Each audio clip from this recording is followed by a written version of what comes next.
Hey, so here we are. We're going to show you how we can build some AI applications with Spring AI and Amazon Bedrock and MCP.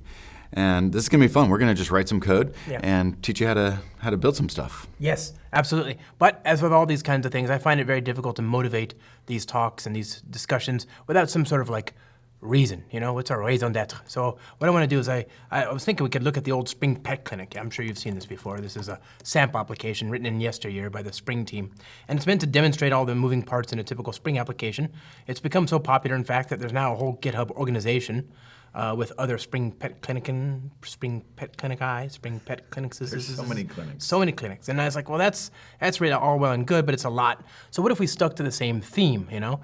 Pet clinics, and so on, and animals, dogs, cats, that kind of thing. And I love animals. I know you do too, right? So, you know, I'm reminded of an animal that I discovered during the pandemic named Prancer. Now, Prancer's owner sought to rehouse this dog and wrote this hysterical advert that went viral. She describes the dog thusly. She says, "Okay, I've tried. I've tried for the last several months to post this dog for adoption and make him sound palatable. The problem is he's just not. There's not a very big market for neurotic, man-hating, animal-hating, children-hating dogs that look like gremlins. But I have to believe there's someone out there for Prancer, because I'm tired, and so is my family. Every day we live in the grips of the demonic Chihuahua hellscape he has created in our home." So anyway, sounds like a spicy dog, right? Like this dog, you know, seems like this dog would require a little extra, right? And that's okay. I'd like to sign off, by the way. Oh, he's only 2 years old and will probably live to be 21 through pure spite. So take that into account if you're interested. That's it. Very cute dog, right? Adorable. I would totally pet that dog. If AI can do anything, we should be able to help Prancer find a home. Exactly. And now, for those of you wondering, he did find a home, right? Here's like People magazine, right? Prancer the demonic Chihuahua. And here's USA Today, demonic Chihuahua hellscape, right? And here's BuzzFeed. We caught up with Prancer, the viral nightmare Chihuahua. We found a story of redemption. And of course, here's the New York Times, right?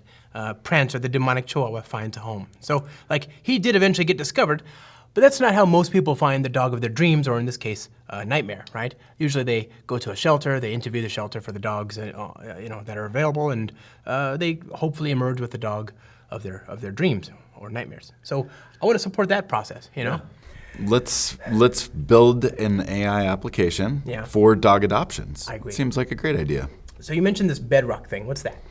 So we're going to use Amazon Bedrock, and we're going to use that to provide model inference and what's called embeddings. And so this is the AI functionality that we're going to integrate through Spring AI into our pet adoption application. And yeah, there's lots of different models that we can choose from on AWS.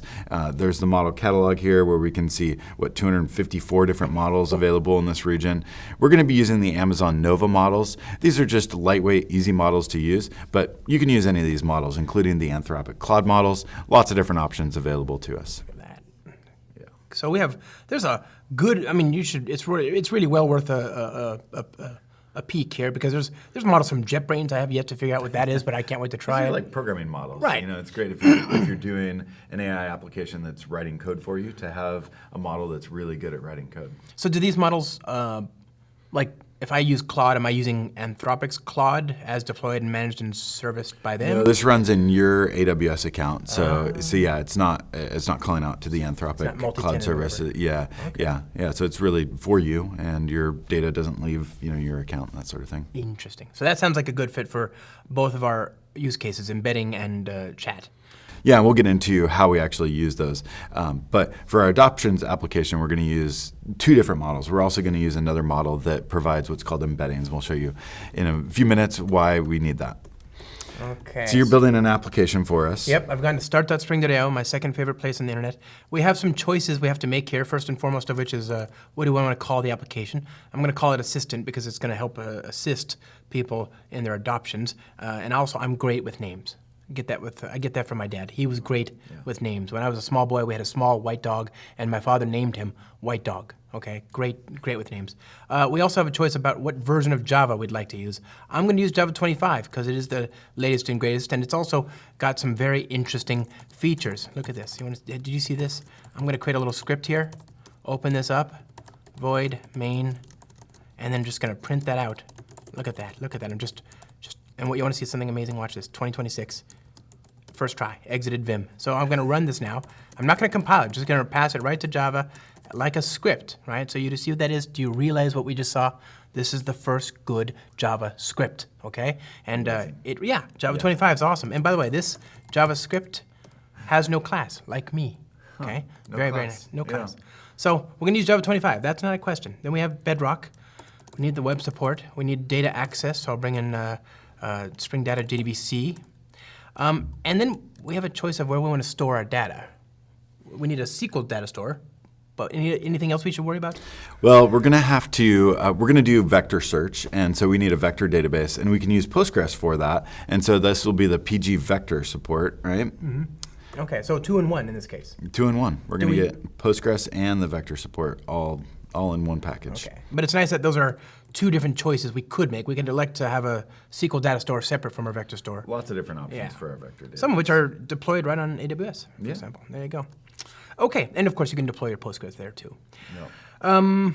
Anything else? I guess we want We've got dev tools.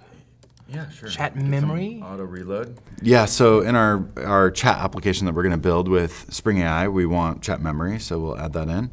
Yeah. So it's just setting up all the dependencies for our project. MCP. And this is going to give us everything that we need in terms of dependencies. And then we're going to be able to use these modules and explain how each of these modules work together to build our AI adoption application. Cool. All right, I've downloaded the zip file, and I'm going to use yet another JavaScript called UAO. This is a good JavaScript, not the bad one. And it's going to just unzip and open my zip files here. So here we are. Amazing. Using JavaScript to unzip and open. I know. The peak powers. So there's our application. We're going to connect to a SQL data store. We happen to have one of those running in the background there. Let me make that a little larger. So let's just connect. Yeah, so we have to set up a few properties here so that we can connect to our database, connect to that Amazon Bedrock service for the LLM models, and then, I don't know, we're going to set a few other things up as we go through the properties. So, Right. So you've got your database running locally, you're running a Docker container or something running this database locally. Of course, when we run this in production, we're going to set up the credentials and everything differently for how we connect to it. Right. You know what, I was thinking maybe I'll just copy and paste. Yeah, it's okay. Every once in a while. Every now and then. Just speed things up. Take that. Here we go. Oop, oop, oop. Okay, there's one. We need So that's our chat model. When we build our AI application, we're going to be able to ask questions to the LLM, that's chat, and then get responses back. And so we specify the model for that. We're going to use the Amazon Nova Pro model in this case, but any of those options that are available on Bedrock, you could put the ID in there and be good to go. And then what about this? And then, so we need the embeddings model. We're going to use the Bedrock Cohere model. And so that's just a way to create a vector representation of a string. And we'll show you how we use that with the adoptions application in a few minutes. Sounds good to me. I'll click on this, create a connection, hit test, hit apply, hit OK, go over there, refresh this. Great. So you're connected to your database. Got our we dogs. Can see, we've already got our dogs in the database. There's These Prancer, are our buddy Prancer. Yep, we need to find Prancer home. So his ID is 45. His name is Prancer. His name is described as a demonic, neurotic, man-hating, animal-hating, children-hating dog that looks like a gremlin, and very surprisingly, no owner. So we'll fix that. Yep. So what we want to do is build an assistant, like an endpoint, right? Or just build a chatbot, basically. Yeah, I mean, there's lots of different ways that we could expose this AI application. In this case, we want to have a REST API that we're going to be able to make HTTP calls to, and then that's going to do the inference to our AI model. So we'll wrap that into a REST controller and be able to make those requests to it. So you have to set up the chat client, and this allows us to set some properties for how we're going to interact with that LLM. So you've gone in and injected the chat client builder, and then we can create the builder, and we're going to do some modifications along the way. We've got our get endpoint, so when we make a get request to /ask, then we take a parameter, that question, and then we take that parameter and just feed it to the LLM. We're going to do that inference call to the model, and then get the response back and return that in the HTTP response. Right. And this chat client is injecting the chat model. That in turn will have been configured as a combination of the credentials of my environment and these properties here. That's right. Okay, so I've got this endpoint. I guess we can go ahead and try that out. Yeah, let's give it a test and see if everything's working. Okay. So you spun up your server. Gotta oh, add, and we got to add our object mapper. This is a temporary thing we imagine. Remember, we're using an early milestone of Spring AI 2.0. Okay. There is production versions that we could use. Yeah. We like to live on the edge, and we're trying the brand new stuff just to spice things up a little bit. Right. You probably won't need to do this when GA comes out, but if you do, just what we're using is the old Spring Boot Jackson 2 shim. Now that everything is now on Jackson 3. Okay. Yeah, and that's just our JSON serialization, deserialization library. Okay, so our server started up, and now we can send a GET request to that endpoint and ask it, okay, you're just telling it something. Establishing a dial tone, really. Yeah. Just trying to make sure we're on the same page. So, hey. Great, so that worked. So Yeah. the request came in, the request then went to Amazon Bedrock, and then the LLM responded, and we see the response there. Should be good. I just want to confirm we're still friends. I feel like we've gotten off on the right foot, but still, oh, that's awkward. Yeah. It's already forgotten me. Why do I have this know effect who on you people? are. So this is because the model is actually stateless. There is no state within the actual model. So we have to wrap some state around this so that we add memory to this conversation that we're having. So to do that, you're going to use this prompt chat memory advisor. In Spring AI, there's an advisor system. The advisor system is like a filter system where we can intercept calls that before they go to the LLM and then also intercept the responses that come back. And this is how we can then add memory and all sorts of things around this basic chat client that's going to do this inference for us. So you're just going to configure where you want to store those memories. You're storing those in the database. That's the JDBC. And then we're doing windowed memory. Different approaches to how you actually decide what memories go into the LLM, get sent to the LLM. And so we're using a window for this. There's a default setting of like how many of the last messages we want to send, that sort of things. And you can override that as well. So now we add that into our call to the LLM by specifying the advisors. And we need to inject our prompt chat memory advisor in here. And then we can pass that along when we make the actual call to the LLM. And do you want to specify any parameters to how we actually, because we don't want global memory, we really want the memory to be specific to one user. And so there's different ways that we can do that, different settings that we can set on how we actually specify how we store the memory. So you're initializing the schema for that memory. And then adding in, usually we would do this through security. You would secure this endpoint, and then we'd be able to pull the user principal out and use that to be the key to the memory. We're taking a little bit of a shortcut. We do have a version of this where we do go into securing this endpoint with Spring Security. But in this case, we're going to take a little shortcut there. Just specify the user through the URL. And then once the server is all up and running. Oh, it's 404ing because, of course, the URL is. Oh, you need to put your username there. Yep. There we go. Okay. Great. No. So now you've said so it doesn't know, it doesn't have any memory yet about who you are. Now if you ask it again, or you tell it what your name is. So, my name is Josh. Okay. Great. It knows. What's my And name? Then you ask it what your name is.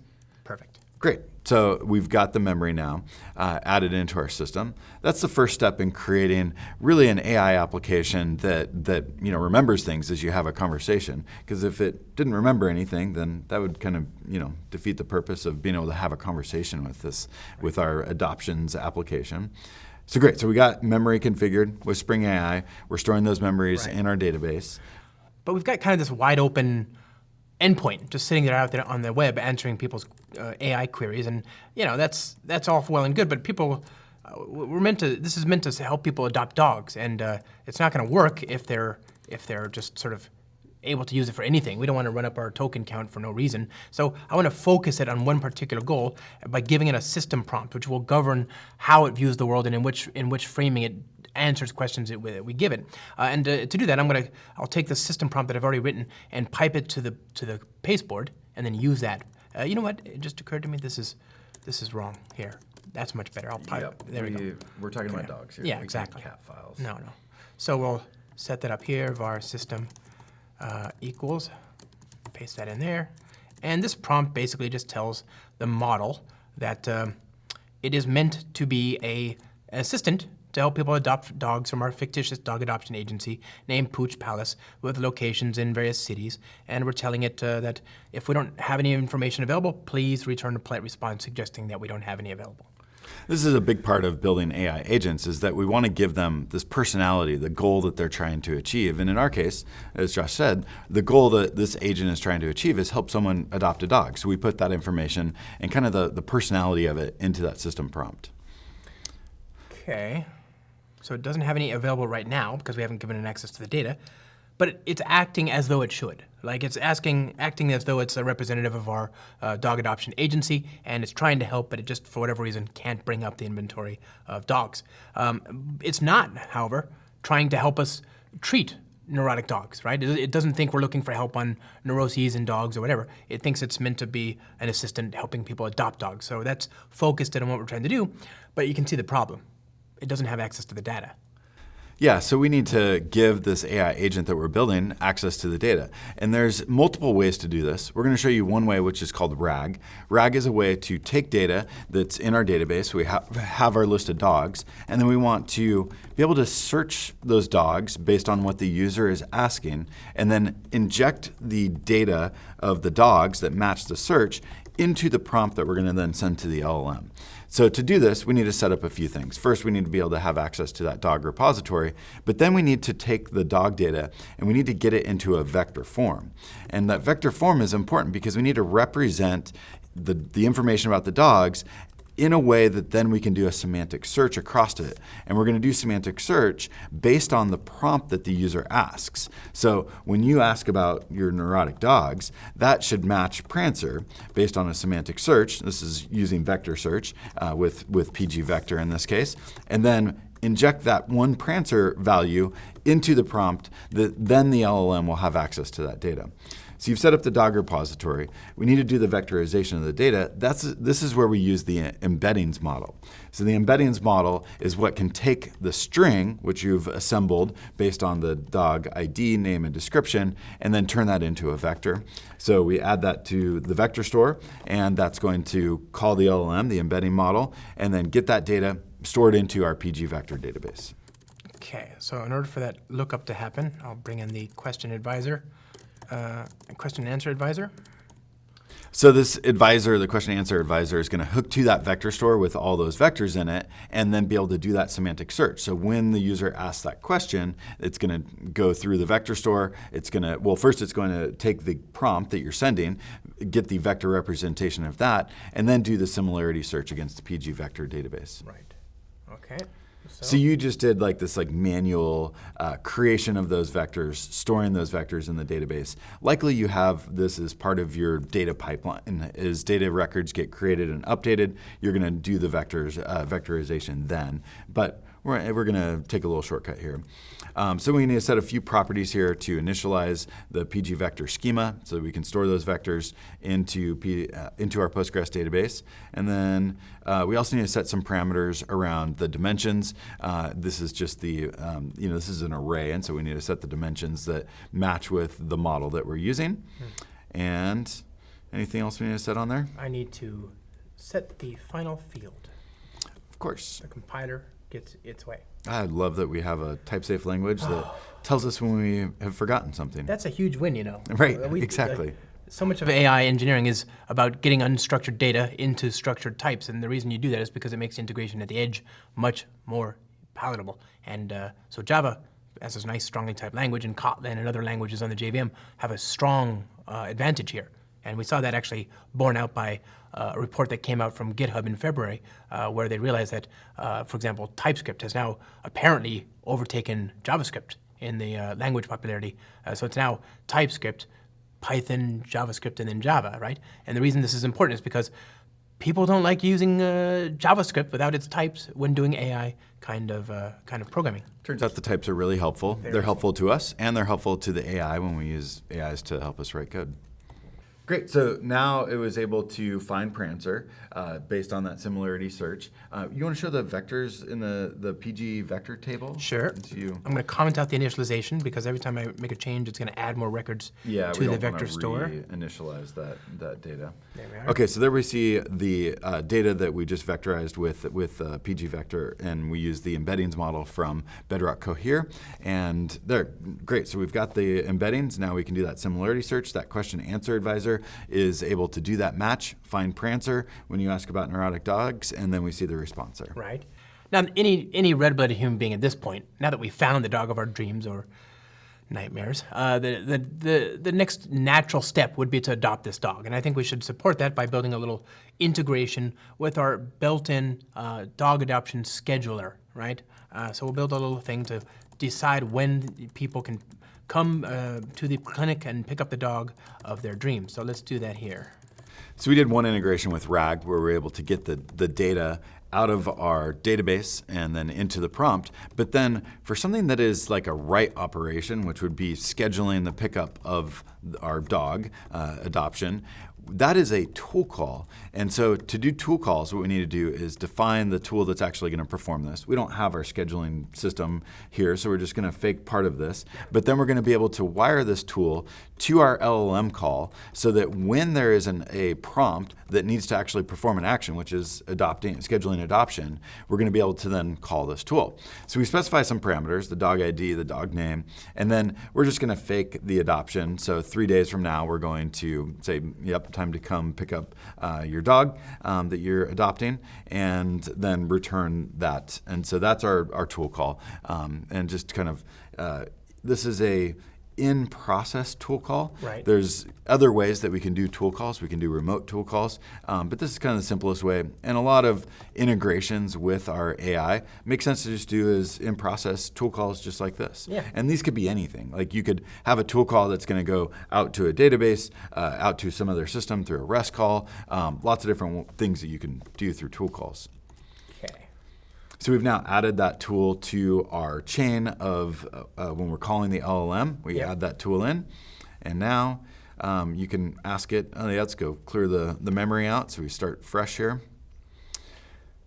So great, so it should know about our dogs. This is through RAG. And then once we get our dog record, once it knows that we're talking about Prancer, then we should be able to adopt this thing. Good. Too fast. Okay. Yes, we have one for adoption. Great. So now, natural next step.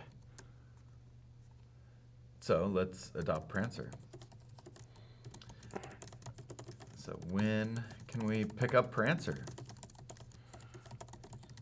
Oh, the San Francisco location. Mm-hmm, mm-hmm. March 8th. Today is the 3 days 5th. hence. Great. And So that'll work. So confirm let's walk through the chain of things that just happened. First, we made the request to identify the dog that we wanted, and so that used RAG.